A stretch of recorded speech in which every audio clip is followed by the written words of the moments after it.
Cette semaine, direction Hutzel en Autriche, à la rencontre d'Éric Deguille, l'un des meilleurs kayakistes extrêmes au monde. Il a fait le déplacement depuis les Pyrénées pour en découdre sur les rapides de l'Adidas Cycline. Là, c'est du maté. En gros, c'est une bonne pelouse argentine. Et plein d'énergie.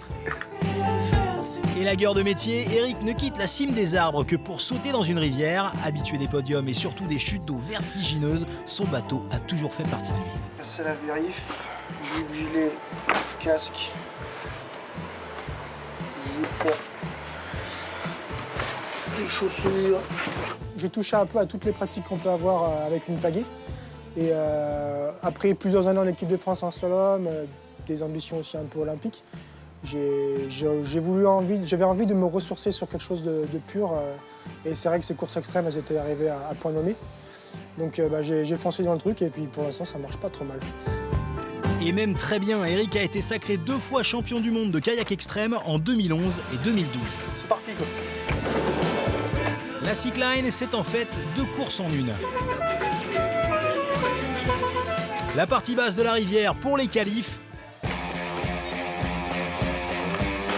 Et la partie haute, un peu plus tumultueuse pour les phases finales.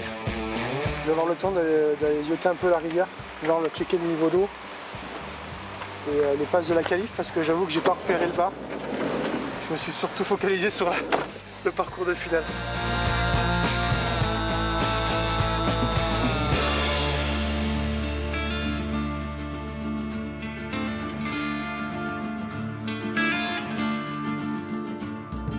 Bon, si on passe autant de temps à mater la rivière, c'est vraiment parce que là, on a un rapide qui pardonne rien.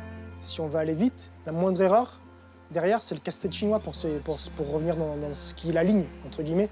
Donc effectivement, on prend des infos là où on peut les prendre. Donc on va chercher nos repères sur les cailloux, on va chercher nos repères sur le niveau d'eau. On regarde les autres naviguer, sachant qu'on connaît la navigation de chacun. Donc c'est des prises d'informations normales, quoi. À gauche, en fait, il y a Valvanart qui est passé à droite. Ouais. Et Mika aussi. Ouais. Val est passé trop à droite, il a fait trou. Ouais. Et bon là je vais garder ma ligne pour la course, mais on regarde quand même. Moi, je vais voir ça au warm-up et puis Carrément, puis voir le truc. Sa combinaison étanche a été réalisée spécialement pour lui, juste pour la couleur, un détail qui permet de le reconnaître en course. Bon, et aujourd'hui, malheureusement, je vais devoir abandonner le casque rose, mon casque fétiche, pour le casque en bois, pour une raison de, soi-disant, norme sur la course. C'est bizarre, mais c'est comme ça. Donc aujourd'hui, le casque rose, je passe à Pinocchio. Avant les qualifs, il y a les warm-up, histoire de faire connaissance avec le niveau d'eau et de se chauffer les muscles. Et si pour certains l'exercice peut s'avérer légèrement périlleux, pour Éric, c'est du velours. Ce que je cherche au fond de moi-même dans ces courses de kayak extrême, c'est vraiment une cohésion avec la nature.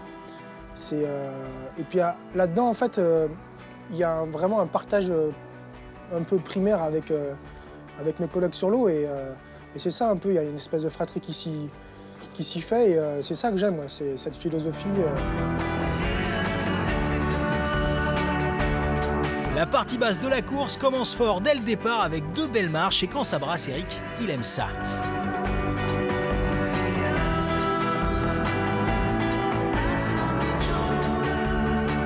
Là où ça se corse, c'est juste après avec une longue portion de plat et là, c'est la condition physique qui fait la différence. Là c'est plat là.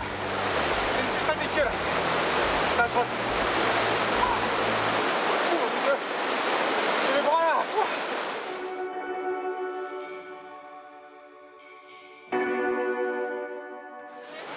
J'avais raison, ma petite erreur là, sur le premier saut m'a coûté une petite demi-seconde au moins. Donc là je suis 6. Ça fait 8e pour l'instant provisoire après la première manche. Mais c'est bon. Ça y est, c'est parti. Éric s'est donc qualifié haut la main pour les quarts de finale, mais la journée n'est pas finie. Il reste un warm-up sur la portion haute de la rivière et là, ça change tout.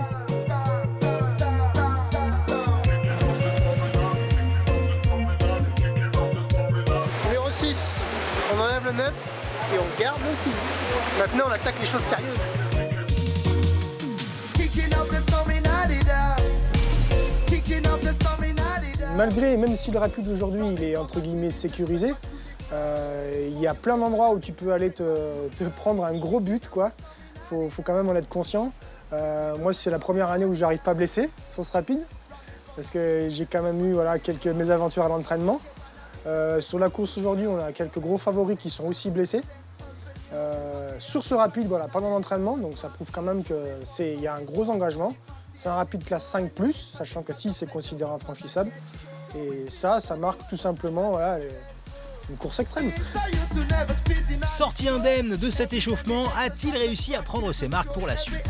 Il y a quelques clés là que j'aimerais trouver d'ici demain avec le niveau d'eau qui va baisser. Et c'est pour ça qu'il ne faut pas en faire trop aujourd'hui, ça sert à rien, on va faire du jus maintenant. On coupe ce jour-là, on a pris des bonnes infos et demain il faut arriver à les faire mûrir, quoi.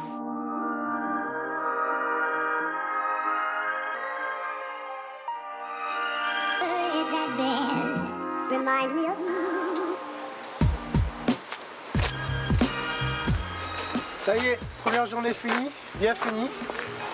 Demain est un autre jour de finale, donc c'est demain que ça va,